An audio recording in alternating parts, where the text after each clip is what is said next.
I don't need one now. All this time I've been sitting in that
Leave it on hold, put it on hold when they're in executive session, and then just start it again, and then put it back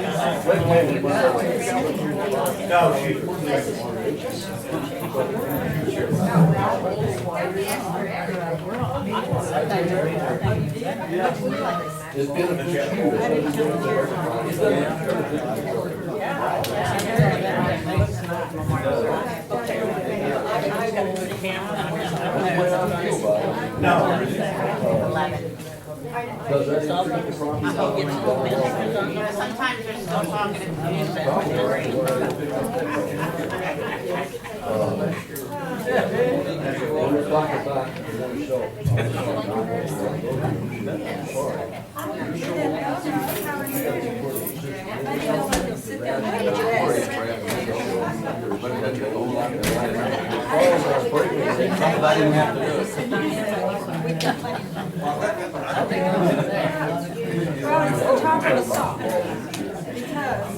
Every now and then, a drop of coffee will come through here, and it is right here on my lap. That's why I always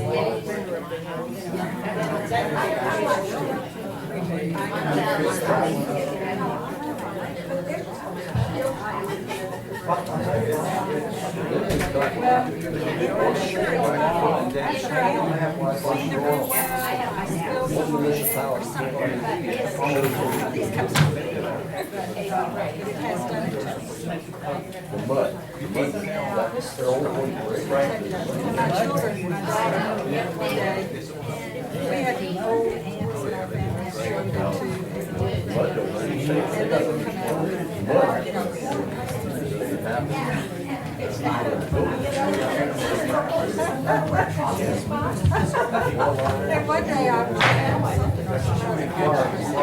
It's 9 o'clock. I'm calling the June 20th meeting of the Board of Directors of the Fort Clark Springs Association to whatever it is. June 20. I said that part. Oh, you said that. Okay. Sorry. It's been a weird morning.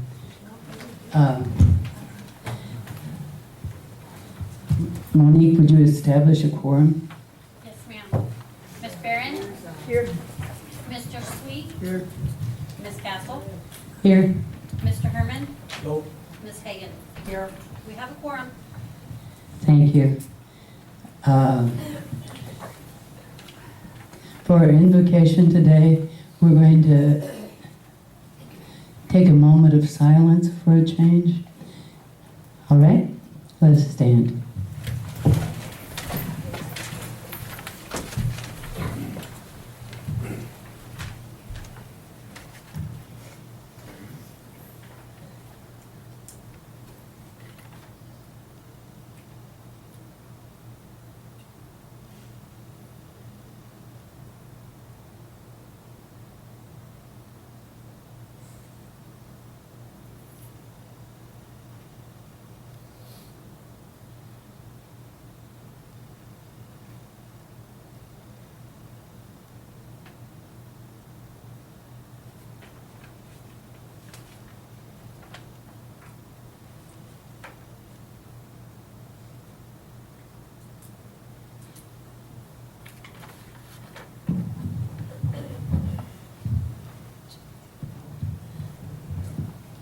All right, the pledge.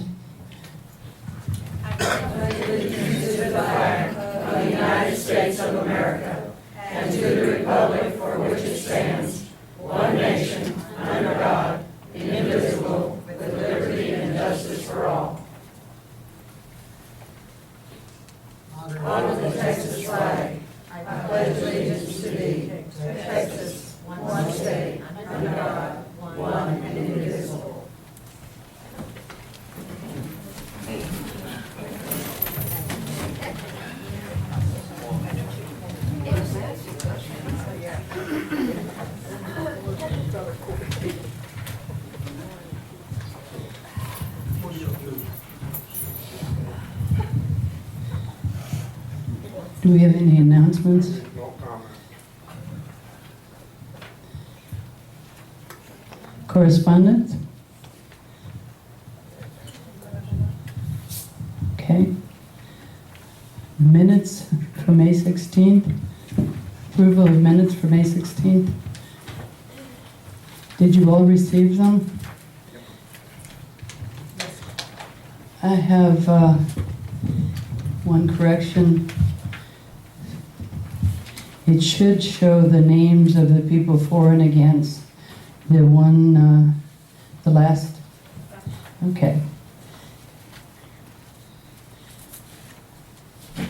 Anybody else have any corrections? Just a couple of minor typo type things that we can clean up after the meeting. Thank you. Anyone else? I make a motion, we approve with the corrections. We have a second. I second. All in favor? Motion. Minutes are approved as corrected. Treasurer's report? Okay, just a second, get into it.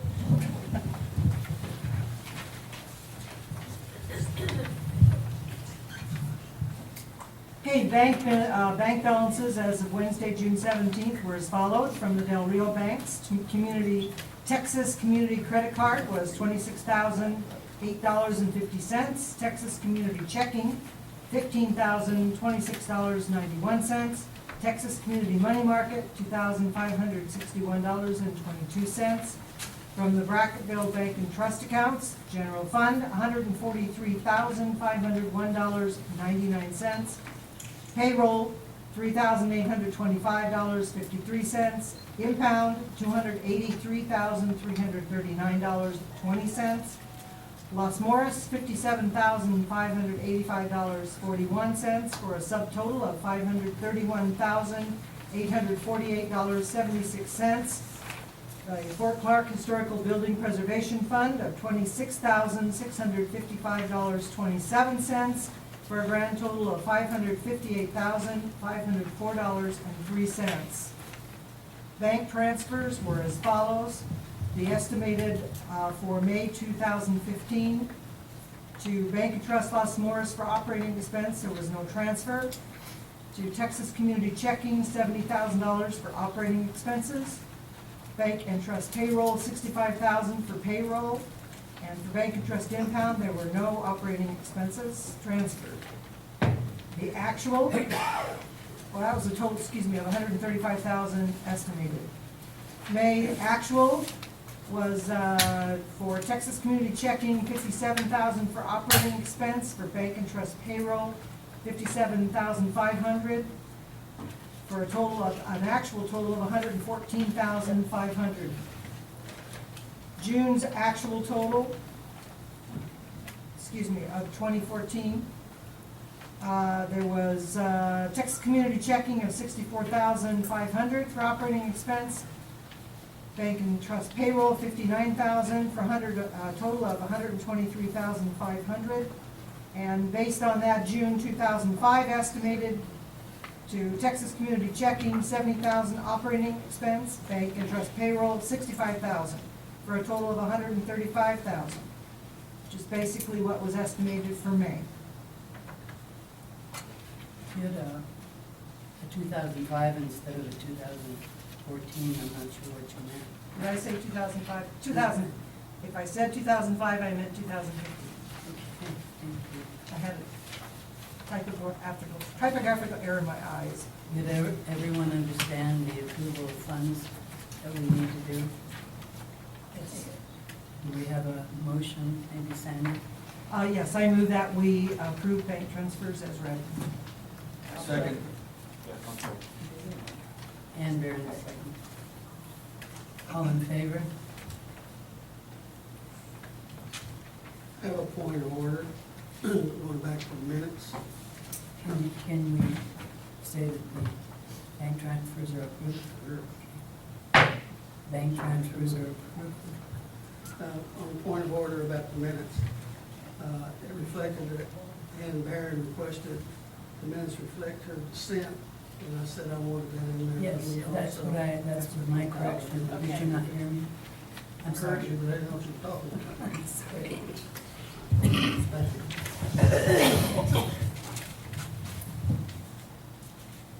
I apologize. There were a lot of problems with these minutes. It wasn't my fault. Executive officers report.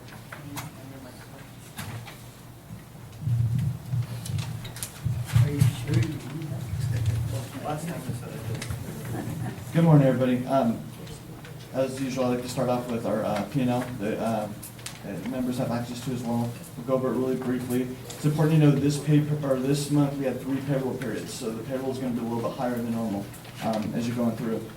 For income, under total membership income, $140,147. Real estate income was a little over $1,600, so a total income of $141,812. Nothing really out of normal, is a little higher than the last month, and again, that's when people pay when they get posted, so that's gonna fluctuate a little bit from month to month. Admin expenses was a total of $99,000.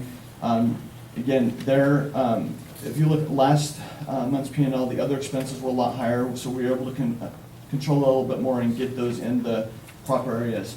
As far as membership, we're still having some issues with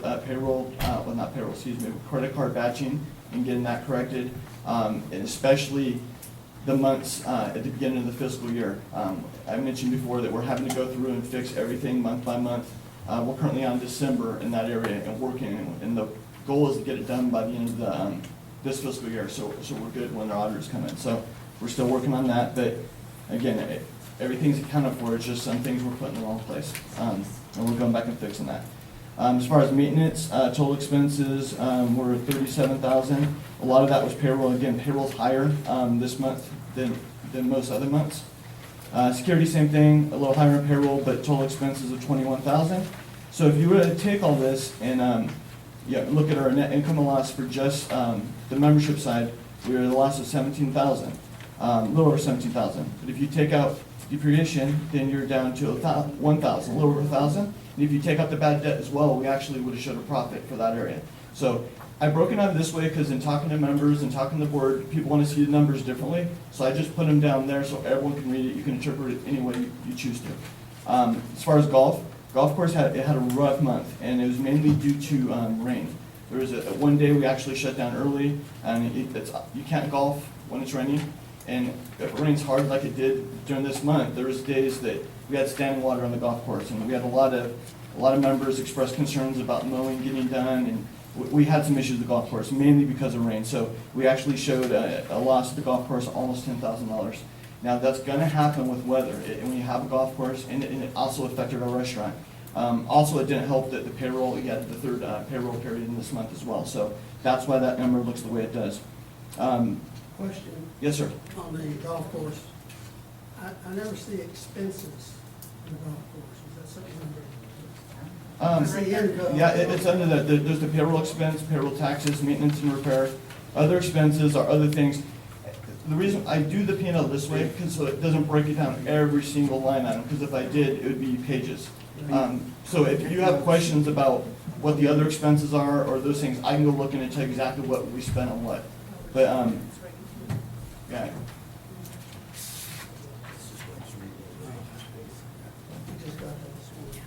again, this is a simplified version to try to, I think it does a better job at least helping me analyze the business, and I think it makes more sense. But if anyone has questions, we can go dig it down to every single category and show you what those are. Recreation, again, that's paying for the adult center, service center, the propane, there, all those different things. And this is an area I really want to work on. It also showed a loss. But some of that is also membership benefits, the adult center, and now we've got the swim park going. So you got to kind of look at that. But I think there are a lot of ways that we can cut expenses there and increase income. So we'll be working on that. Motel had a great month. It made almost $10,000. We had a lot of bookings in there. Labor's always been low there. They do it. I lived in a motel for a month. We come in here, and I know they do a good job in there. And so I'm real proud of them. They did a great job. Getting the RV park, we had an increase there as well. Last month, I think we made about $86 in the RV park.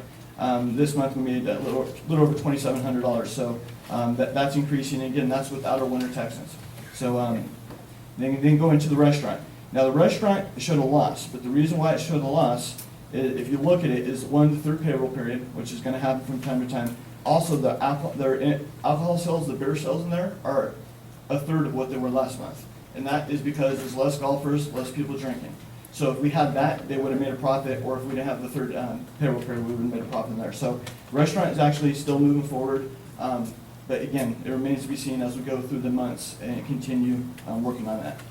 So that's the P&L. Do you have any questions on that? I may just be reading this wrong, John, but at the, under total income or loss, Mhm. and there's net income or loss without depreciation, Mhm. net income or loss without depreciation and bad debt. Correct. Shouldn't that be a higher net income without those two in it instead of a smaller one?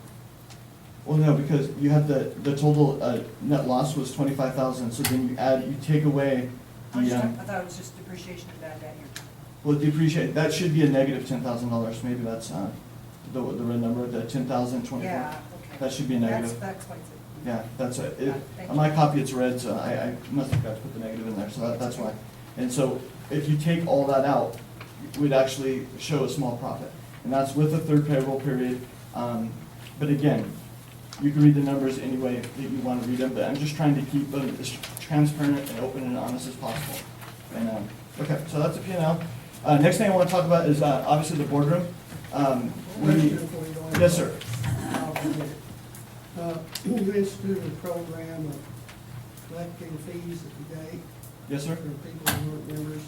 How's that going? It's calming down. Last month, I reported we had some issues, but it's going better. Basically, when they come in, if you're a member, a friend of a member that calls you in, or like a member's family, we're not charging you. So basically, if you go down to the swim park, you tell them who you are, or the member called you in, we give you a wristband, and you're good to go.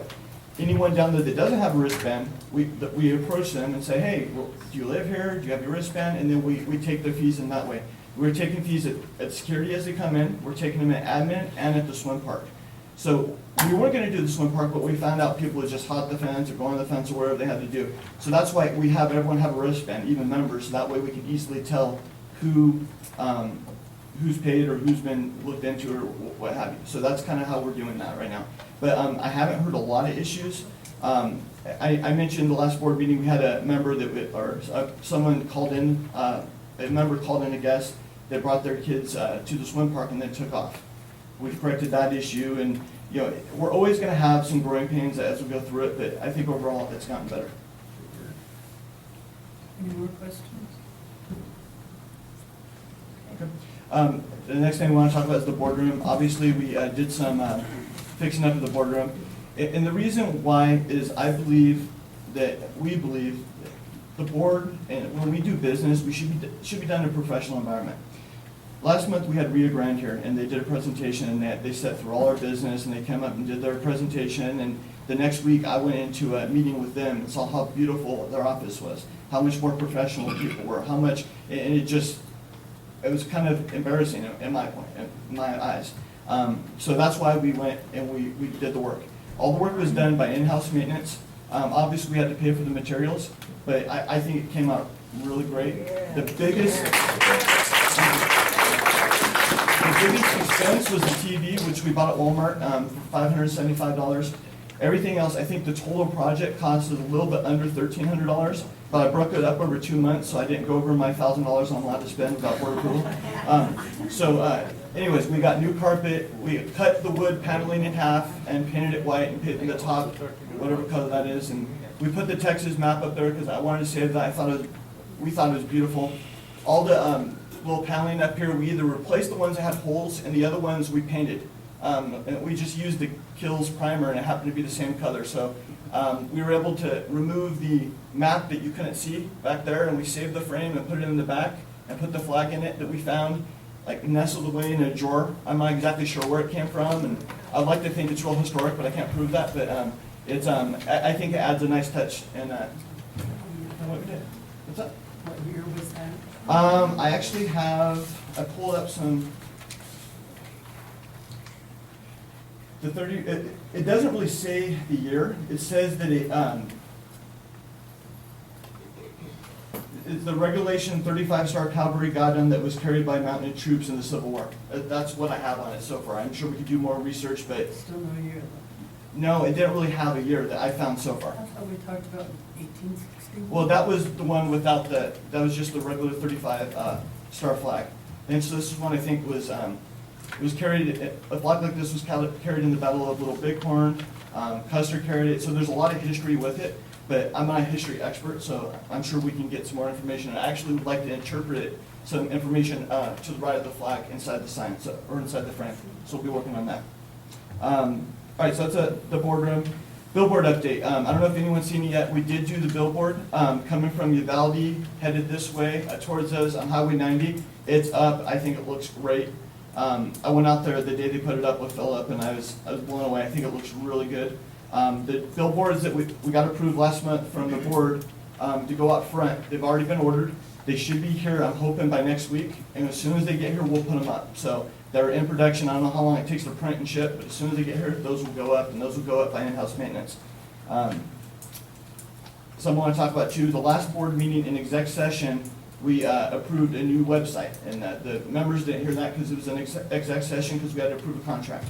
I'm reaching out to all the different clubs and committees right now, gathering pictures, gathering materials, and we already are working on the website. I'm hoping to have something to show the board by next board meeting. But we are doing a new website. I think the one we have now needs a lot of updating, and it's going to be fabulous. It's going to have a slideshow. We're going to concentrate on all our different areas. We're not going to sell any advertising space to the community, but we're going to choose and pick what we want in there. So, for example, one thing I want to add is if someone wants to live at Fort Clark, they can go to the website and find out how to buy land here, build here, and we'll also have all our local realtors on there, links to the website, because that's going to help us. So anything that's going to help the fort, we're going to put on there, but I'm not looking to make any money off the website. I'm looking to market the fort, so that's what we're going to be doing with that. Dickman Hall update. Last month we did get approved fundraising for Dickman Hall. Right now we're a little over $5,000 raised, and we still got a long way to reach our goal. But that's enough money to where we're going to be able to start with Dickman Hall sooner than I thought, and start getting in there. So we got the boardroom done, a couple small projects that we're working on right now, and then we're going to start working on Dickman Hall with in-house maintenance, which proved to me they can do a fabulous job. And we are still fundraising for Dickman Hall, so if anyone wants to get involved, please let me know. Basketball court update. I mentioned last board meeting that we're going to try to work with Walmart to get a grant through them to fix the basketball courts around the teen center and walking track. We're actually going to submit that, I believe, next week, and then it's going to start going through the process. So that's kind of where we're at with that. I also mentioned the pool tables. I want to put them downstairs from the adult center and fix them. That project's on hold a little bit just because the contractor who is the expert to do that is currently working on Cinema Hall. So once he's done with that, then we'll get him in there to do the pool tables, but that is something I wanted to do. Social media, we're over 500 followers on Facebook now, so that's going really well.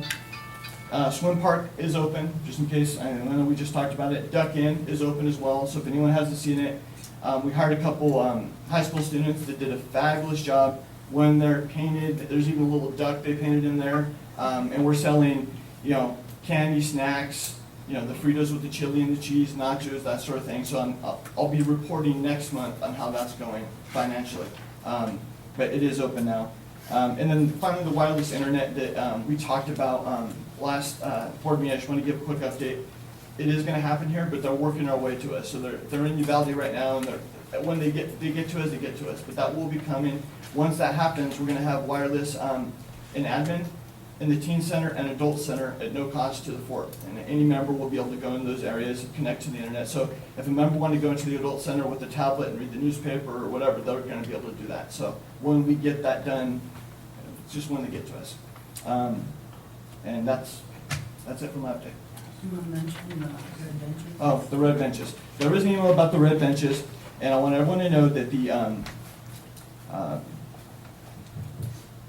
thank you, Garden Club did ask my permission to use the red benches, and I did give them my permission, and here's why. I am committed to the amphitheater. I want to reopen the amphitheater. I really do. Right now, I don't have any plans put in place and funding to do it. The electrical is shot, and there's a lot of things we got to do, and I can't take on every project all at once. It's too much for us to handle. So I did give them permission to use the red benches for that location. That doesn't mean we can't move them back when we reopen the amphitheater, but we don't even know for sure if we're going to use those red benches. We might want to do something different. But if we do decide to put the benches back, we'll pull them back and we'll work out something with the garden club in that area. But they came to me with a project that was going to better our community. It's going to make things look nice, and that's exactly what I'm trying to do right now, and that's why I approved it. And if I upset people, I'm sorry, but you know, I'm just trying to make the fort better. That's all I'm trying to do. No hidden agenda. I think you're doing well. Thank you.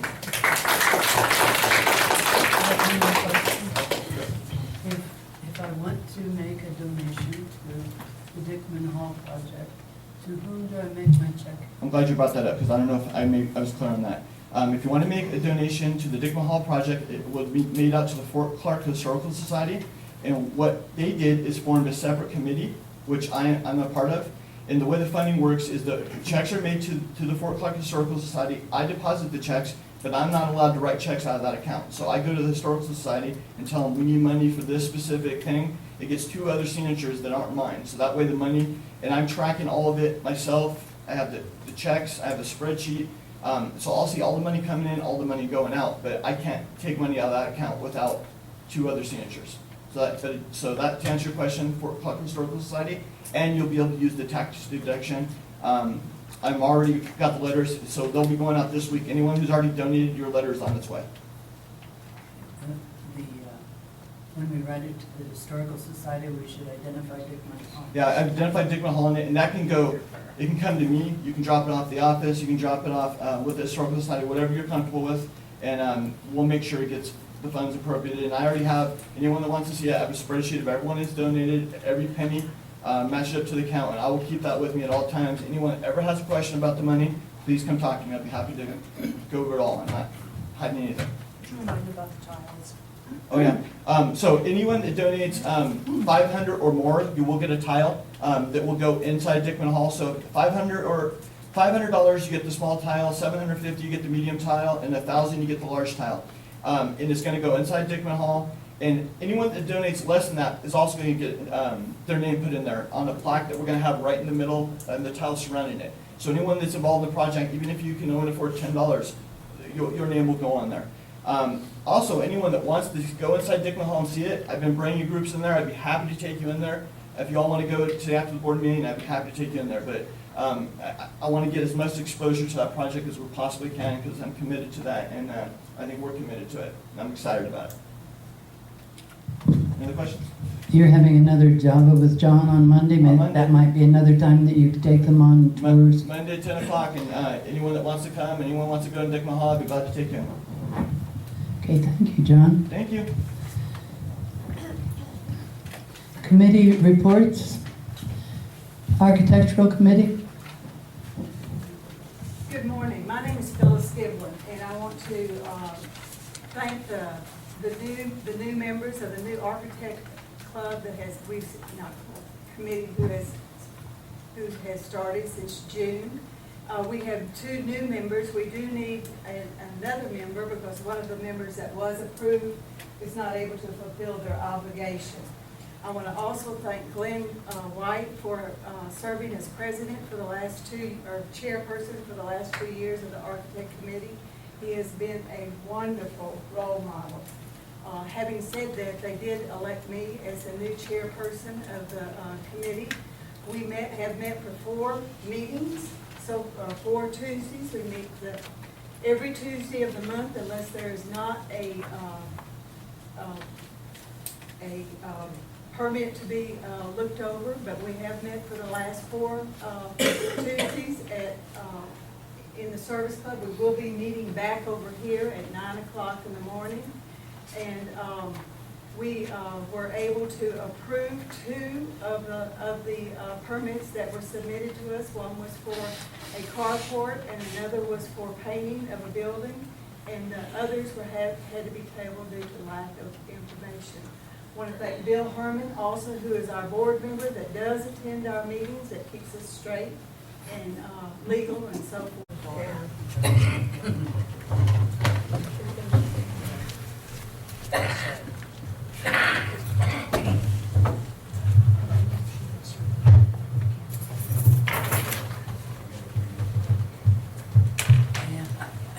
Okay.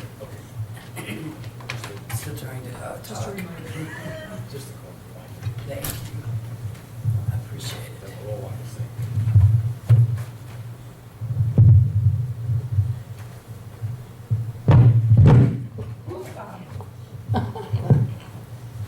Wake up. Okay. For those members who are not with us, we discovered the camera was not working because of the plug. And we've always used that plug. So we're assuming that when they were redoing the room, they somehow messed up the plug. So it was not a very long meeting. It was a hugely long executive session again. We're working on that. For the executive session, we accepted the bid for Direct Energy, CP&L. I believe it's a 2-year again. They had the lowest of all those who had submitted bids. We went over member issues and complaints, over employee issues that might affect the board. And then we talked about volunteers and how to get more of them involved again, since they were not encouraged in the past few years. So we hope to be having all of that coming out in the future. John is doing an excellent job. We accept that he's going to keep doing this. Any other issues that I missed? Oh yes, we did talk about the fireworks. We did decide we will spend an enormous amount of money on insurance, and we will have the fireworks. All right? Anything else? Okay. Our next regular board meeting will be July 18th, 2015 at 9 a.m. Do I have a motion for adjournment? I'll make a motion. I second. All right. We are adjourned. Does anybody have the time? 12 o'clock. We're adjourned at 12 o'clock. Thank you. Okay.